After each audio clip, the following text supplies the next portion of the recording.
జై హో పత్రిజీ. శ్రీ సదానంద యోగి గారి చరిత్ర చదువుకుంటున్నాం. మరి దేవుడు ఎప్పుడు నా పక్కనే ఉన్నాడు మనం అనడానికి ఇదొక మంచి ఉదాహరణ. ఎవరైనా మమ్మల్ని తలుచుకోగానే యాస్ట్రల్గా మేము మీ పక్కనే ఉంటాము, మీ శ్వాసే మేము అని చెప్తూ ఉన్నారు గురువు గారు. మరి పిఎస్ఎస్ఎం గురించి, పిరమిడ్ స్పిరిచువల్ సొసైటీ మూమెంట్ నా ప్రియ శిష్యుడు స్థాపించాడు. మూమెంట్ అనగా చలనం. ఇది అలల్లాగా నిరంతరం సాగిపోతూనే ఉంటుంది. ప్రజలందరూ కూడా ఇందులోకి వస్తారు. మూమెంట్ అనగా ఆగకుండా వెళ్ళడం.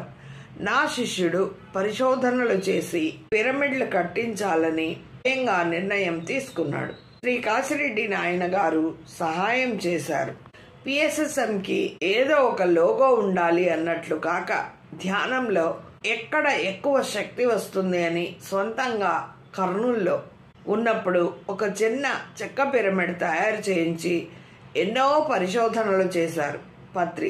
మరి పిరమిడ్లు నిర్మించిన వారు ధ్యాన ప్రచారం ఎవరైతే చేస్తారో వారు ఖచ్చితంగా సత్యలోకాలకి వెళ్తారు.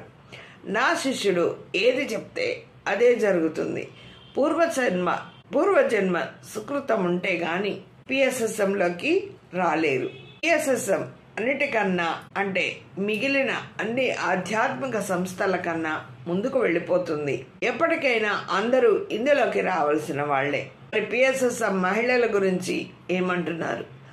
మహిళలకు పిఎస్ఎస్ఎం లో పత్రిజీ పెద్దపీట వేశారు. స్త్రీలలో శక్తి ఎక్కువగా ఉంటుంది. ఆ స్త్రీ శక్తి ధ్యాన శక్తి కలిస్తే భూమండలంలో ఎంతో కొంత మార్పు వస్తుందని చెప్పి మహిళలకు పెద్దపీట వేశారు. మగవారితో పోలిస్తే స్త్రీలలో ఆధ్యాత్మిక శక్తి ఎక్కువ. ఆ శక్తి అనేది చాలా ఎక్కువ. ఓర్పు సహనం కూడా ఎక్కువ. అందుకే అంటారు చూడండి, భూదేవంత సహనం ఉంది ఆడదానిలో అని. పురుషులు అక్షరాభ్యాసం నుంచి ధ్యానం మొదలు పెడితే స్త్రీలు 1వ తరగతి నుంచి మొదలు పెడతారు. మరి పిఎంసి పిరమిడ్ మెడిటేషన్ ఛానల్ గురించి, కరోనాకు ముందు వచ్చింది పిఎంసి. కరోనా వస్తుందని ముందే తెలుసు మాకు. ఎవరెవరికి? పత్రిజీ గారికి, సదానంద యోగి గారికి. ధ్యాన ప్రచారం ఎక్కడ ఆగకూడదని, ధ్యాన ప్రచారం నిరంతరం సాగిపోతూనే ఉండాలని పిఎంసి తెచ్చారు. పిఎంసి ఒక గొప్ప వరం పిరమిడ్ మాస్టర్లకి, యువతకి, ధ్యాన ప్రపంచానికి కూడా. మరి పిఎంసిలో వచ్చే కార్యక్రమాలన్నీ అమృత తుల్యం, అమోఘం. పిఎంసి వచ్చిన తర్వాత ఎంతో మంది ధ్యానులుగా తయారయ్యారు.